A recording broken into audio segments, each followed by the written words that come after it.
From the JAMA Network, this is JAMA Clinical Reviews, interviews and ideas about innovations in medicine, science, and clinical practice. Hello, and welcome to our listeners around the world. You're listening to the JAMA Clinical Reviews podcast. Thanks for joining us. I'm your host, Dr. Karen Lasser, Professor of Medicine at Boston University and Senior Editor at JAMA. Today, I am joined by Dr. Carolyn Gould from the Division of Vector-Borne Infectious Diseases at the Centers for Disease Control and Prevention, and we'll be speaking about West Nile virus.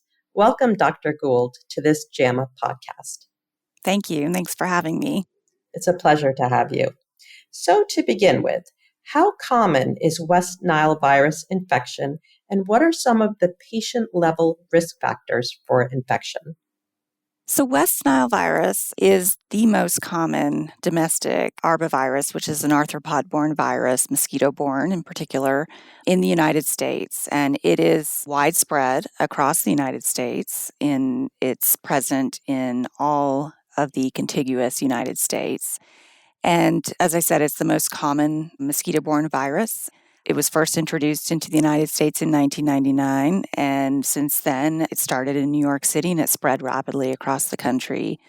We have approximately 1,300 neuroinvasive disease cases every year associated with about 130 deaths. So it is quite common among the arboviruses in this country. The risk factors for infection are being exposed to mosquitoes primarily. There are some other less common routes of infection, such as organ transplantation and blood transfusion. But far and away, the most common way of getting infection is by mosquitoes, and Culex species in particular.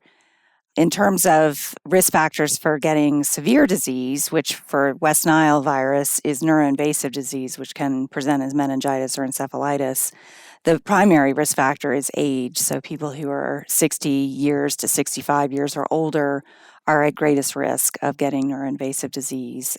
Also, patients who are immunocompromised, either through underlying conditions or medications, are at much higher risk of getting severe disease. Other risk factors are things like being male. So men tend to have a higher risk of neuroinvasive disease, having diabetes, having hypertension, and those types of underlying conditions.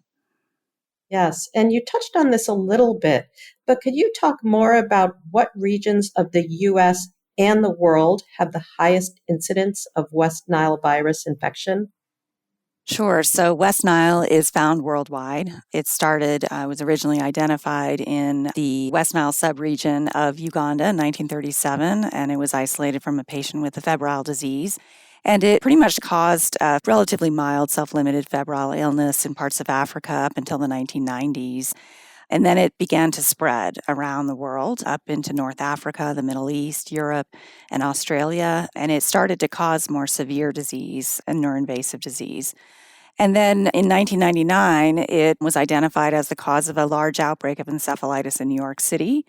And after that, it spread rapidly across the country. It moved west within a matter of years, and now it's everywhere in the United States.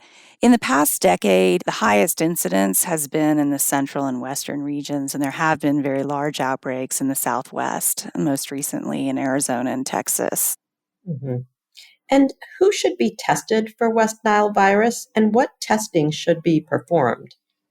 So if a person presents with a febrile illness or a neurologic illness during the summer or fall months when mosquitoes are active, West Nile virus should be considered, particularly if the patient is of older age or immunocompromised. Those are the patients who are highest risk of getting neuroinvasive disease, as I mentioned.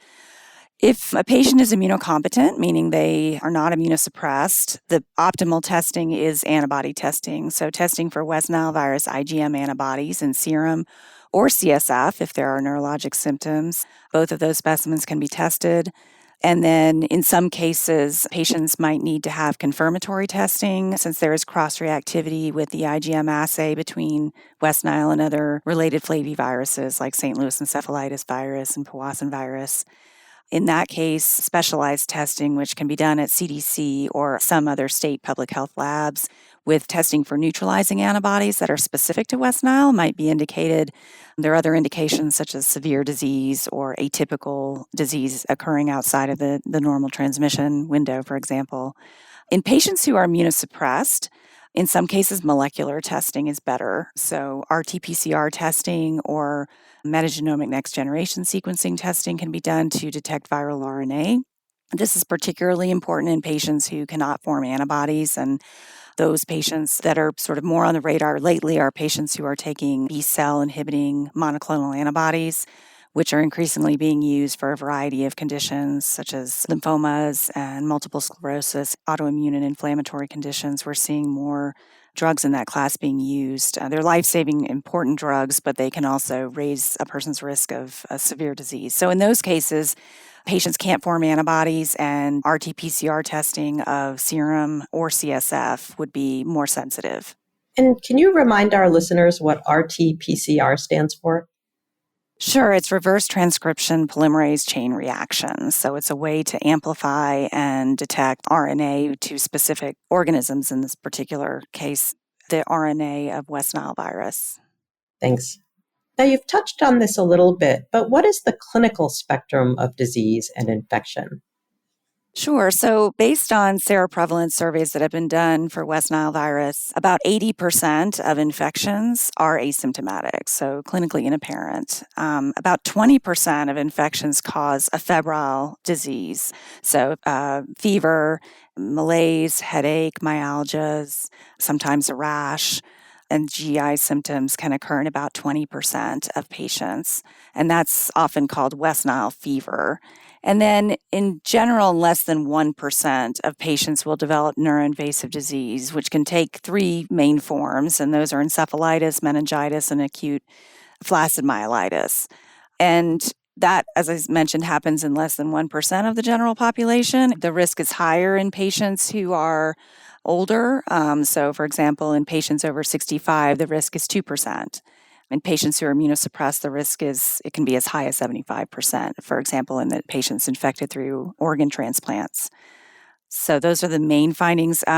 There are other less common manifestations of West Nile virus disease, including ocular findings. You can also get a post-infection Guillain-Barré syndrome, which can occur weeks after the initial infection, as a demyelinating disease that can occur, and it's triggered by many things, but West Nile virus is one of them.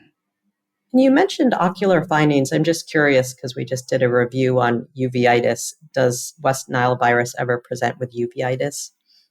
It can cause an anterior uveitis. It can cause optic neuritis and vitritis and a number of different inflammatory conditions of the eye, yes. Thanks.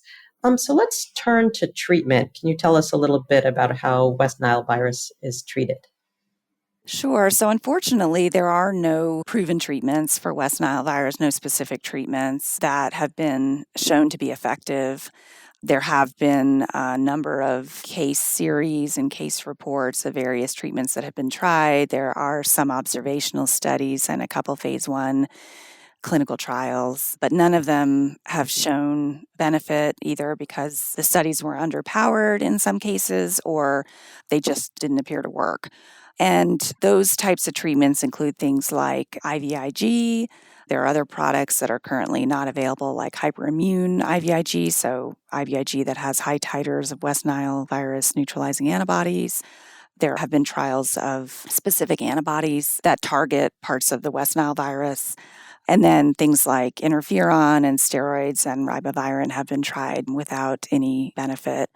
So the mainstay of management is supportive care. So in patients who present with encephalitis, they need to be monitored very carefully for their ability to protect their airway, development of seizures, increased intracranial pressure. And patients with acute flaccid myelitis need to be monitored very closely for acute neuromuscular respiratory failure, which can occur in that disease process. So supportive care is really all we have right now, unfortunately. Yeah. And for those patients who do survive West Nile virus infection, what are some of the sequelae of the disease? In patients who are hospitalized with West Nile virus disease, more than half of patients will end up having long-term sequelae, and this has been shown in many longitudinal studies. And patients with West Nile fever can also have prolonged symptoms, particularly fatigue and weakness for more than a month in some cases. But for patients with more severe disease, we see symptoms such as long-term weakness, fatigue, myalgia, and then cognitive and psychiatric symptoms, memory loss, sort of brain fog, depression, and a lot of functional disability. And that can go on for years in some cases. So probably the most important question is, how should patients be counseled about preventing West Nile virus infection in areas with elevated risk? Right. So, since we don't have a West Nile virus human vaccine at this time, the main ways people can protect themselves are to use personal protective measures, in particular, wearing EPA registered insect repellents when going outside when mosquitoes are active. And the EPA has a great website that has all the options for those types of repellents depending on a person's situation. People should also wear protective clothing, long sleeves, and long pants when they're outside with potential mosquito exposure, and generally avoiding times when mosquitoes are most active. So that's going to be dusk to dawn, particularly if you are at higher risk of severe disease with West Nile infection. Those things are very important. It's also very important to reduce mosquitoes in and around the home in general.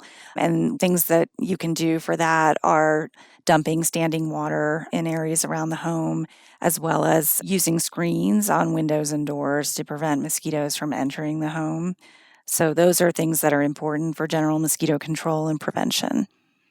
So when individuals hear news reports of infected mosquitoes in their community, is there anything they should do differently, or is it just everything you just said? Pretty much everything I just said. I think being even more vigilant during those times when there is West Nile activity known to be occurring in your area, is being especially vigilant with mosquito prevention. So we've gotten to my final question, which is there anything else generalists should know about West Nile virus that we haven't talked about? I think just being aware of West Nile virus, thinking about it, is really critical if a patient presents with, again, a febrile neurologic illness during the summer or fall. There are many arboviruses that can cause disease, but West Nile is far and away the most common and the most prevalent throughout the United States. And I think knowing the best way to diagnose patients, so using the appropriate test, is critically important so you don't miss it. And that's, again, IgM antibodies in patients who are immunocompetent. And if you test somebody initially and it's negative, you want to repeat that test 8 days or more after the illness onset, because over 98% of patients will have those antibodies. And then again, I think one of the things we've noted is with more immunosuppressed patients, more use of drugs that prevent people from mounting a humoral antibody response, you need to use molecular testing. And that's really critically important, particularly with patients who are on B-cell inhibiting monoclonal antibodies, that they're most of the time they're going to need RT-PCR testing. You can test serum if you don't have CSF. So there's a common misconception that you have to have CSF to diagnose West Nile, and that's not the case. So you can test serum and or CSF. Sure. Well, thank you. This has been tremendously helpful. I'm Dr. Karen Lasser. I've been speaking today with Dr. Gould from the Centers for Disease Control and Prevention about West Nile virus. You can find a link to the article in this episode's description. This episode was produced by Daniel Morrow at the JAMA Network. To follow this and other JAMA Network podcasts, please visit us online at jamanetworkaudio.com or search for JAMA Network wherever you get your podcasts. Thanks for listening.